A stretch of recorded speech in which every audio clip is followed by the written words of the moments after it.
बिस्मिल्लाहिर्रहमानिर्रहीम। सर, जिस तरह से हमने लास्ट वीडियो लेक्चर में types of tax year discuss किए, normal tax year, special tax year और ट्रांजिशनल टैक्स ईयर।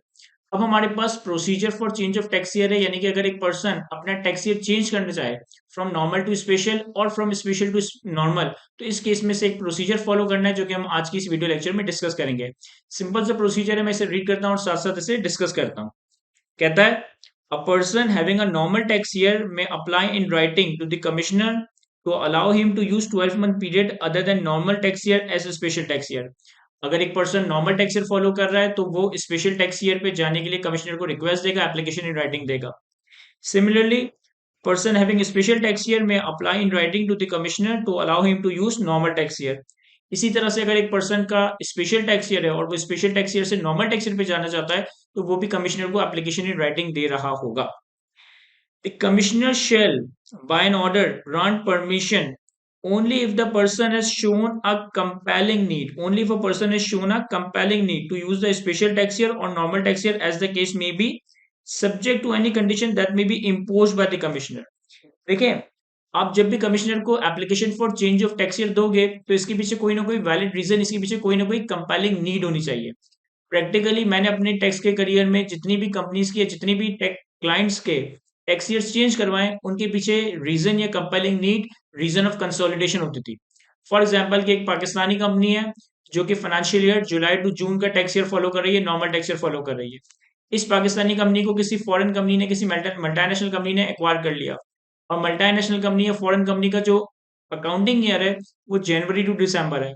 तो अब पेरेंट कंपनी को मुश्किल पेश आ रही है कि पेरेंट कंपनी का अपना ईयर एंड चल रहा है जन टू दिसंबर, सब्सिडरी कंपनी का ईयर एंड चल रहा है जुलाई टू जून, तो डबल ऑडिट और डबल फाइनेंशियल स्टेटमेंट्स की प्रिपरेशन करनी पड़ रही है।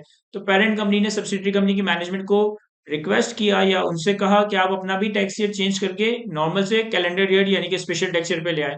तो हमने उस सब्सिडरी कंपनी के ब्याह पे सब्सिडरी कंपनी का टैक्स ईयर चेंज करवा दिया। तो कोई ना कोई कंपाइलिंग नीड, कोई ना कोई वैलिड रीजन होना चाहिए। प्रैक्टिकली मैंने जितनी भी टैक्स ईयर्स चेंज करवाए अपने क्लाइंट्स के, उनका रीजन रीजन ऑफ कंसोलिडेशन ही होता था। कमिश्नर अगर आपकी कंपाइलिंग नीड देखेगा तो आपकी एप्लीकेशन को एक्सेप्ट करेगा और आपका टैक्स ईयर चेंज कर देगा। कमिश्नर चाहे तो इस सारे प्रोसेस में आपके ऊपर कोई एडिशनल कंडीशंस वगैरह भी इम्पोज कर सकता है। आगे कहता है, an order any order by the commissioner shall be made after providing an opportunity of being heard to the applicant, and where his application is rejected, the commissioner shall record the reason for the rejection in the order। देखिए, एक चीज याद रखिएगा, income tax law में जब भी tax payer के खिलाफ कोई काम किया जाएगा ना, जब भी टैक्स पेयर के खिलाफ कोई काम किया जाए, फॉर एग्जांपल कि टैक्स पेयर की कोई एप्लीकेशन रिजेक्ट की जाए, फॉर एग्जांपल टैक्स पेयर के ऊपर कोई पेनल्टी, डिफॉल्ट चार्ज, कोई ऑडिट वगैरह का ऑर्डर पास किया जाए, जब भी टैक्स लॉ में टैक्स पेयर के अगेंस्ट कोई काम किया जाएगा ना, तो लाजमी उसे अपॉर्चुनिटी ऑफ बीइंग हियर्ड दिया जाएगा। यानी कि पहले कमिश्नर टैक्स पेयर को बुलाकर उसे अपॉर्चुनिटी देगा, उसे मौका देगा अपना केस रखने के लिए, अपनी बात कहने के लिए। और अपॉर्चुनिटी ऑफ बीइंग हियर्ड के बगैर कोई काम टैक्स पेयर के खिलाफ नहीं किया जा सकता। तो यहाँ पे भी यही कह रहा है कि कमिश्नर टैक्स पेयर की एप्लीकेशन के अगेंस्ट उसे अपॉर्चुनिटी ऑफ बीइंग हियर्ड देगा, यानी उसे बुलाएगा, उसकी बात सुनेगा, उसका केस सुनेगा। और अगर वो उसकी एप्लीकेशन को रिजेक्ट करता है तो रिजेक्शन का रीजन कमिश्नर को अपने ऑर्डर में मेंशन करना पड़ेगा कि किस वजह से वो ये एप्लीकेशन रिजेक्ट कर रहा है। The order by the commissioner, that is change of tax year, shall take effect from the first day of the special tax year or the normal tax year, as the case may be, as specified in the order। जब भी commissioner आपकी change of tax year की application को accept करेगा, तो commissioner आपको कोई ना कोई इफेक्टिव डेट देगा कि आपका नया टैक्स ईयर, आपका चेंज टैक्स ईयर किस दिन से इफेक्टिव होगा, किस दिन से स्टार्ट होगा। The commissioner may, after providing an opportunity of being here to the person, withdraw the permission granted to use special tax year or normal tax year as the case may be। देखें, ऐसा हो सकता है कि आप change of tax year के लिए apply करो, कमिश्नर अपनी एप्लीकेशन को रिजेक्ट कर दे, लेकिन आपको अपॉर्चुनिटी ऑफ बीइंग हियर जरूर देगा।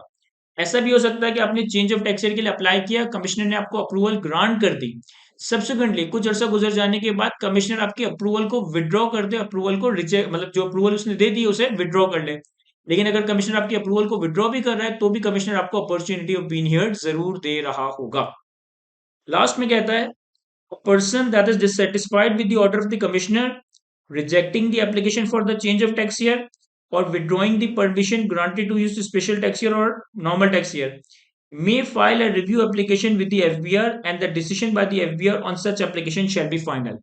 देखें, आपने चेंज ऑफ टैक्स ईयर के लिए कमिश्नर को अप्लाई किया, कमिश्नर ने आपकी एप्लीकेशन रिजेक्ट कर दी, या फिर कमिश्नर ने आपको अप्रूवल ग्रांट की हुई थी, सब्सिक्वेंटली उस अप्रूवल को विड्रॉ कर दिया।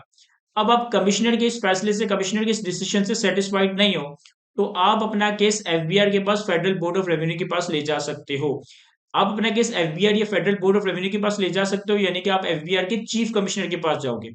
चीफ कमिश्नर का जो भी फैसला होगा वो फाइनल होगा। चीफ कमिश्नर के फैसले के खिलाफ आप कोई और एक्शन नहीं कर सकते।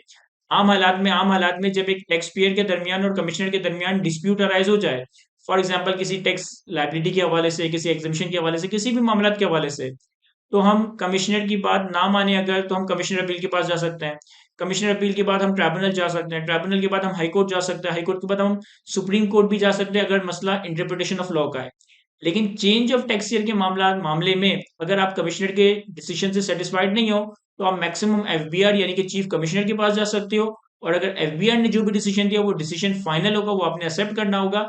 इस मैटर के लिए आप हाई कोर्ट या ट्राइब्यूनल वगैरह के पास नहीं जा सकते हो। तो हमारे पास सिंपल सा एक मैकेनिज्म, एक फॉर्मेट है for the change of tax year. I hope कि मैं बातें आपको अच्छे से एक्सप्लेन कर सका हूं। आज की वीडियो को यहीं तक रखते हैं। Thank you.